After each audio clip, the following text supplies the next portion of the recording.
This is Alyssa Petersel with MyWellbeing. And again, this is Mental Health Month. And so, gosh, has your phone been ringing off the hook? Yes, there's been a lot more interest in mental health, and I'm so glad to see and experience that really there's a lot less stigma around mental health because we're all finally acknowledging quite how central mental health is to our day-to-day in addition to physical health. So, I mean, you know, the stigma, when you talk about the issue of stigma, I think that's really, really important. And we've even had, I think we've seen athletes, we've seen entertainers, lots of folks who are beginning to talk about the fact that, you know, they just felt like they needed someone to talk to.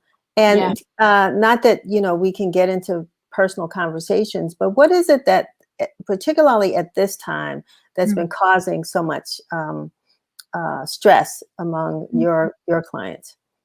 Yeah, so we see that anxiety rates are higher than ever. And a lot of that is sometimes when people feel anxiety, it's when something's out of your control or something's new or something's unusual.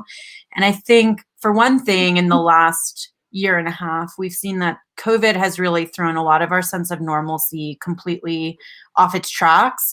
And we've also seen that as like chronic and systemic, some societal issues have been over the decades, over time, things like racism against Black and African American communities, things like racism against Asian communities, things like hate against Jewish communities feel like they're at a peak and that they're at an all-time high.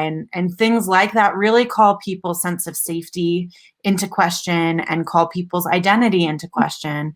And those things can be really frightening. And they're really important things to seek one-on-one care around so you can process your own internal strength and internal resources, but also to seek community care and seek group support and be having some of these conversations with friends and loved ones and family as much as possible.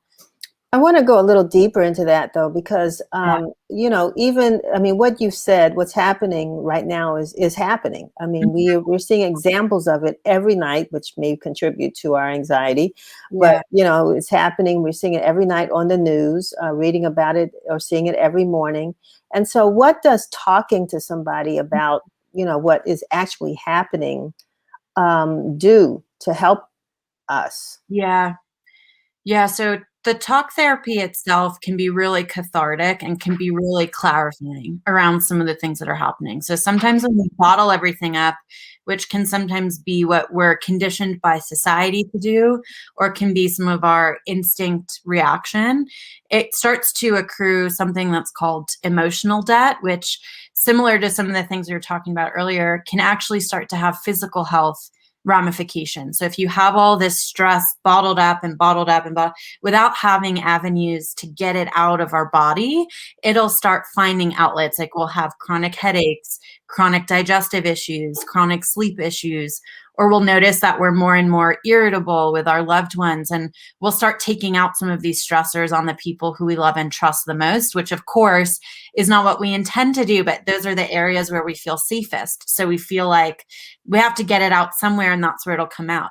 So versus in a safe environment with a mental health provider, you can really have some of that catharsis, and then you can also start to formulate. Sometimes when we feel most threatened, it's really, really hard to think rationally and create plans around, okay, well, what do we want to do in action-oriented language? So sometimes a mental health provider can help process all of the things that come up as a knee-jerk reaction and then really start to build like, okay, so how do we want to create meaning out of that? What does an action plan look like out of that? But to your point, it's really important that individuals and communities have at minimum, you know, a place where they feel like they can survive. And until that point, we're very much in a survival state of internal and external alarm bells are going on and sirens are going off of, okay, well, how do I first reach a place of safety? And working with a provider, at minimum, they can provide some tools and resources, like, for example, breathing exercises, which can sound a little foo-foo on the surface, but if you're in a moment of panic and your heart rate's increasing, you got the sweaty palms, your thoughts are racing, there are actually breathing exercises that can help regulate. So that, for example, if you're in an unsafe place, when you're panicking, your body might naturally freeze, And then you can use some of these breathing exercises. Okay, actually, I got to move. I got to get out, or I have to go do this thing, to start accessing some of the more rational parts of your brain. Interesting. You know, it reminds me, I may ask Shevry, we have a close friend who actually does breathing therapy. So we might get her on for Yeah. a show before the month is out. But the other part to the question is accessing those resources. I know you have MyWellbeing. I'm not sure, you know, how people could reach you. Or are you in the community? I know healthcare providers are also now beginning to look at mental health services. So, how do they access programs like The yours? resource that I would love to share today is, in light of Mental Health Awareness Month and in light of everything that's going on, we at MyWellbeing have helped nearly 70,000 people find a therapist. And something that we've learned along the way is that financial barriers to care are very real. So what we've done, we actually partnered with a number of companies and brands, Bleacher Report being one of them, is a big sports media company, and Stars being another in movies and TV. And they sponsored free group care for people of color. So if you go to mywellbeing.com, if you visit us at Find My Wellbeing on Instagram or on Facebook, you can learn more about these groups. You can sign up. The groups are completely free. They are led by licensed mental health providers who also identify as people of color, and they'll all be rooted in anxiety management, stress management, race-based trauma, working through some of those things.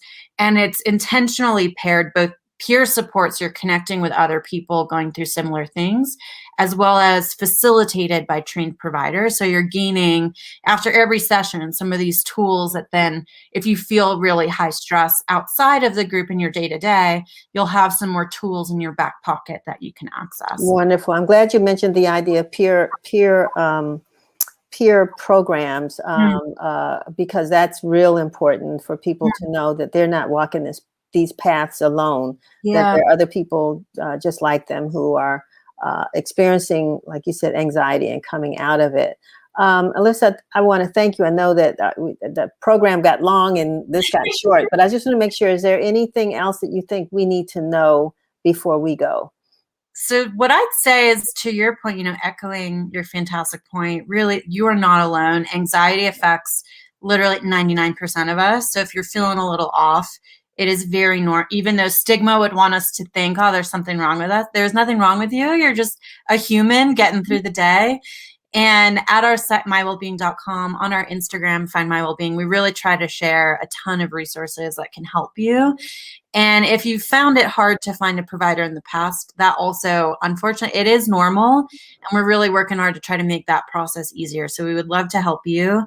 And at minimum, see if you can have some of these vulnerable, honest conversations with your loved ones. You never know, you opening up the conversation, you never know what they're going through. They may feel so relieved and so connected to you and so much more love, and vice versa. So we're all in it together, truly. And to you, Denise, thank you so much for having us today, and thanks for prioritizing the time around mental health. Really appreciate it.